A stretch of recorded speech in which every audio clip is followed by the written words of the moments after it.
Israel is undergoing a very, I think, fast and worrying process of getting to be more and more authoritarian, even fascist in a way. Now I'm saying that knowing that Israel was always like that in regard to its treatment to Palestinians.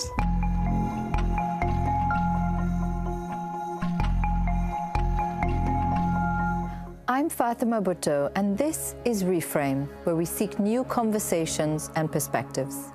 In this series, we'll be discussing one of the most consequential issues of our time, the war in Gaza and Israel's military conduct. My guest this week is Yuli Novak, a prominent political activist from Israel. For 5 years, Yuli led Breaking the Silence, an organization of IDF veterans speaking out against the occupation in the West Bank and Gaza. Now, she's the executive director of Bצלם, one of the leading Israeli human rights organizations. Because of her work, Yuli's been labeled a threat to the state of Israel.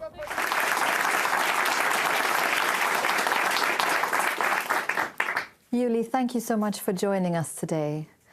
Your grandparents are Holocaust survivors, and your grandfather was a member of Irgun, the Zionist militia.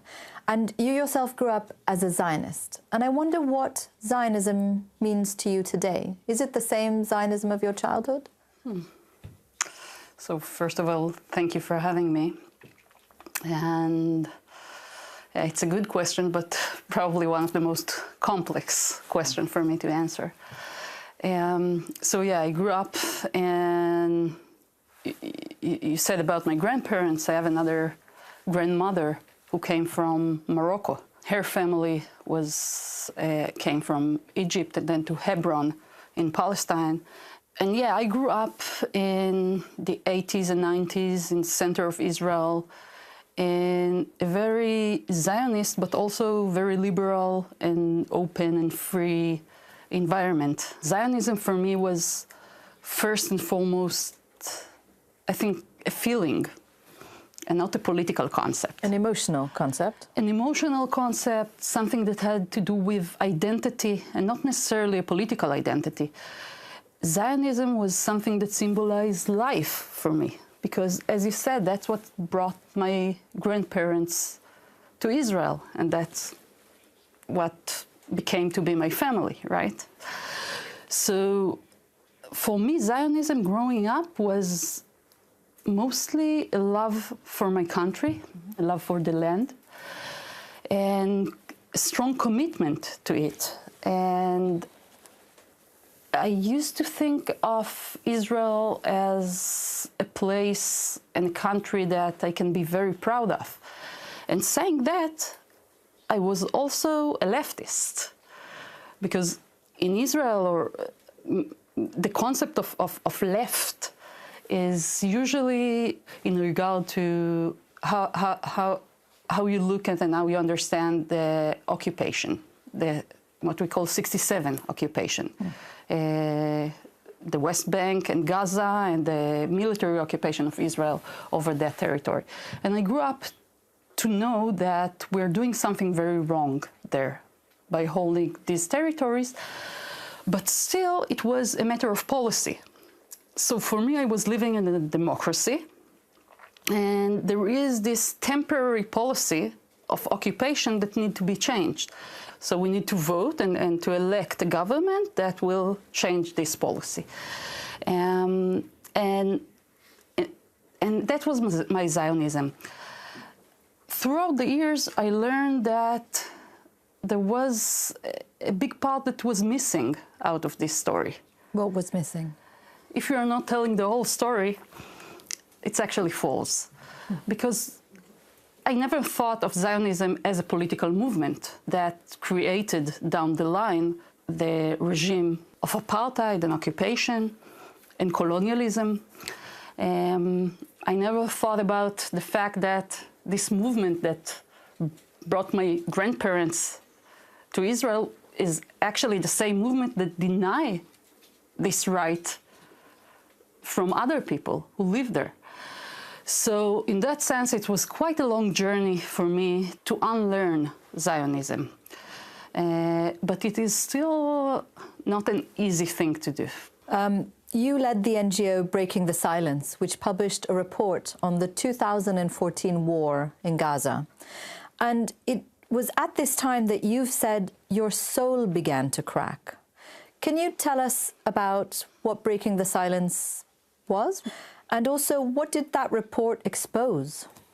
Yeah, so Breaking the Silence is an Israeli organization of ex-soldiers collecting testimonies of soldiers and publish them in order to shed light of the immorality of the Israeli military occupation over the West Bank and Gaza. In 2014, there was a massive campaign, military campaign in Gaza, Israeli military campaign. And that wasn't new, but it was the first time for me that I was part of an organization that investigate the army conducts.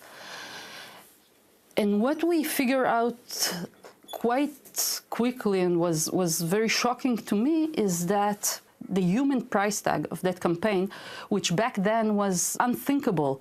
We're talking about 50 days of fighting, over 2,000 people killed, over 500 children killed, mass destruction. You know, talking about this today, it feels like... Yeah.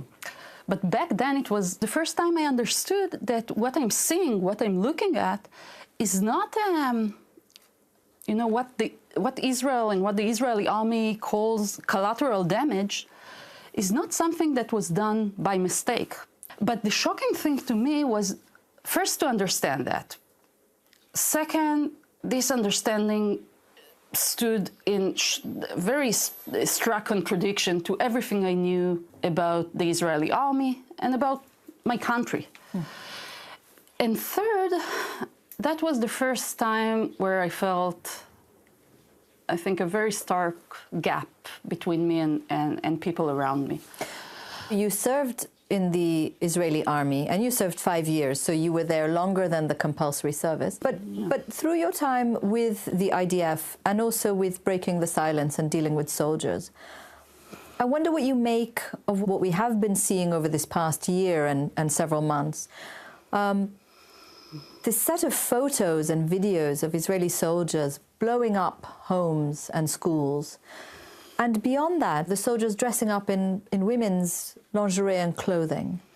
Is that something as well that has been a shock and a break from what you grew up believing? Of course.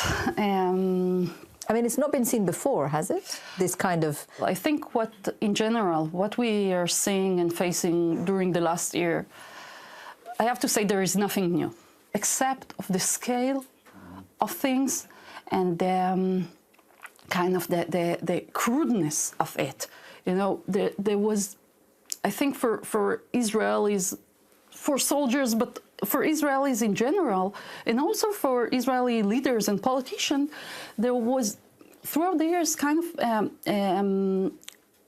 it was very clear that there is a need and want to create this facade, at least a facade of a democracy, of something that has a respect for human rights and for humans in general. And that, I think, something that we're, I don't know if completely lost, but it's kind of been taken away from my society. And if you talk about the Israeli soldiers' conduct, you have to put it into context. And the context is now the ongoing dehumanization of the Palestinian people that is taking place throughout the past year in Israel.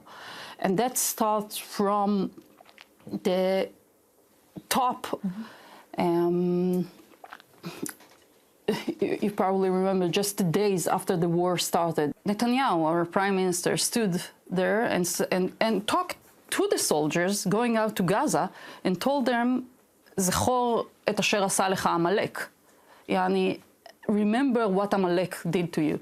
Now, that is a dog whistle to every Israeli, because we all of us learned in school what Amalek did to us and what was needed and ordered by God to do to Amalek, and that is to kill everybody, not to leave anyone behind. And that is just one example, right? Because our Ministry of Defense a few days later said we're fighting animals and we need to treat them as such. But, you know, the ongoing public discourse in Israel, even mainstream, very mainstream media, is basically talking about there are no civilians and there are no innocent people in Gaza. So just when you think about this sentiment and take into account that the Israeli public is really traumatized from the events and the attack of October 7th, put this together and you get a very, I think, cruel and violent outcome. I want to talk to you a bit more about society and what it's gone through. The majority of Israelis do support the war in Gaza. And you've said that society is so right-wing since October the 7th that protests to bring the hostages home are now considered a left-wing issue. Where do you see this going? Israel is undergoing a very, I think, fast and worrying and scary process of getting to be more and more authoritarian, even fascist in a way. Now I'm saying that knowing that Israel was always like that in regard to its treatment to Palestinians, right? But again, all of us grew up knowing that we live in democracy. For some of us, like me, at one point we realized that it cannot be a democracy if it's only democracy for half of the people who live under the control of this regime. And what we are seeing today is a process of Israel becoming more and more oppressive, also towards its privileged group. And, you know, talking about the hostages and the hostages' families who are becoming a target of the government, only for calling for the most basic thing, and that is do whatever you can to make sure that those people who randomly were kidnapped in a criminal way and are still held in Gaza, do whatever you can to bring them back. And just because it doesn't stand in line with the political agenda and the political interest of our government, they are being marked also as traitors, also as kind of enemy of the state, and they're being attacked the same way as any other element in Israel that is critical of our government. And that is, you know, that's a process that is not unique to Israel, right? It's something that we see in many countries. But in our specific case, it is even more worrying than other places because the first victims of this process are again Palestinians. And I see a link between the attitude towards Jewish Israelis who are opposing even the policies of the government, not the basic principles of it, and the conducts of the Israeli army in Gaza and also in the West Bank. You've personally faced attacks for your human rights work from the time of breaking the silence, and now you're the executive director of B'Tselem. And B'Tselem recently released a report titled "Welcome to Hell" about the abuse and torture of Palestinians held in Israeli custody since October 7th. Can you tell us what your findings revealed? B'Tselem is an Israeli organization, but our team, our staff, are both Jewish Israelis and Palestinians. Some of them from the West Bank, some of them from the Gaza Strip, and some of them live inside the Green Line. We thought we're going to hear about, you know, sporadic cases of violence, of abuse. And what we heard was shocking because we collected more than 50 testimonies of people who were held in 16 different facilities, some of them military facilities like Sde Teiman, but some of them civil prisons. And they were all telling the same story about ongoing harsh abuse physical and mental, on a daily basis. People are being beaten up, starved, denied of medical treatment.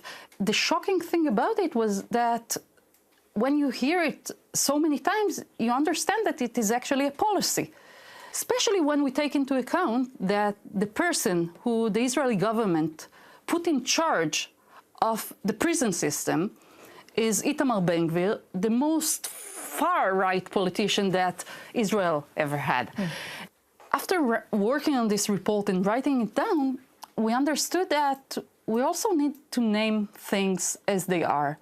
And that it is our responsibility when we're talking about speaking truth to power, even if they are released a day after with no charges, which applies to 50 out of 55 witnesses, right? They were all released with no charges. You will be a victim of torture. We decided that that's a place that needs to be called a torture camp and not a prison. We're going to turn, Yuli, now to the audience, who I know have questions that they'd very much like to pose to you. Over here, we've got a question. So my name is Jeffrey Newman. I'm a rabbi in London. First, I feel so proud to be here with you, with your courage. You've touched on the sacrifices that you and the staff are having to make, but a little bit more about that I would be interested in hearing. You know, it's hard for me to answer about the sacrifices because there are a lot, but I think everyone, Israelis and Palestinians who live today in Israel-Palestine, pay a huge price for living under this oppressive regime. And I'm not trying to make a symmetry between the price that is paid by the oppressed, by the Palestinian, and by the one that cast as superior, us the Jews. But, you know, it's not only sacrifice, because I also feel very privileged at the moment to be able to work with Palestinians, to see something true that many people in my society and many Israelis are completely blind to, not because they are bad people, just because this is a characteristic of oppressive regime and apartheid regime, is to make you blind, to make you not see. Other questions for Yuli? Yeah, over here. So we hear a lot of reports of IDF soldiers refusing to join the army, and some of them also leaving the IDF. Are you able to give an idea of how big Breaking the Silence movement is, and how many of the IDF soldiers are awakening to the crimes that they're committing at the moment? And just one more is, what was the tipping point for you that made you flip? Breaking the Silence is not an organization of refusnik, and actually the numbers of Israeli soldiers who refuse to serve under moral or consciousness reasons is very small. We're talking about a few dozens every year. And I think that also has to do with the system that we're growing up in, and this very strong belief that you have as an Israeli, and I know because I had it too, that we have no choice. That the only thing that will keep Israelis safe is to oppress Palestinians, is to keep this ongoing, endless war going. I mean, it puts all of us in risk. So again, I have this moral stand, ethical stand, that has nothing to do with me being an Israeli, but I have also a very clear interest of not living under this regime. Other questions? Yeah?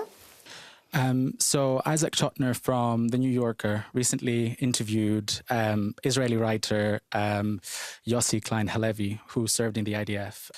A line that really stood out was, in Israel, we know the IDF because we are the IDF. how much do you think this identification of Israelis with the IDF informs some people's views that there are no innocent civilians in Gaza? It's interesting, but I'm not sure there is a connection between the two. I completely agree with this notion. I mean, Israel society is a hyper-militaristic society. From when I was a very, very small child, to be proud of the Israeli army, to identify with it. We heard about people who refuse and asked about that. You need to be very knowledgeable and very brave at the age of 18 in order to refuse to take part in it. Unfortunately, I wasn't. And in that sense, yeah, there is kind of equivalent between the IDF is us in a way, and the identification with the Israeli army is there. But I think what we see, or this attitude toward Gazans and toward Palestinians in general, derived from the dehumanization of a whole group of people. That's the essence of apartheid, in a sense, is to make, in a very sophisticated way, make you believe that this separation, that this divideness is something that is logical because we are really different in essence. Combine that with the basic knowledge of or feeling of persecution because of the Holocaust, because of the history of the real history of the Jewish people. The outcome of it is I think, the creation of a very cruel thing, but people that are almost can't see suffering of the other. Yuli, you've written in your memoir that for you, the political struggle was incomplete without a personal struggle. You become a mother quite recently. And I wonder what the process of becoming a mother has changed in terms of your hopes and your fears for the future. Yeah, so I did become a mother. I have a beautiful baby boy. When he was 10 days old, we had to run for the shelter for the first time. It was the morning of October 7. And since then, countless times. And you know, it's a big dissonance, massive dissonance.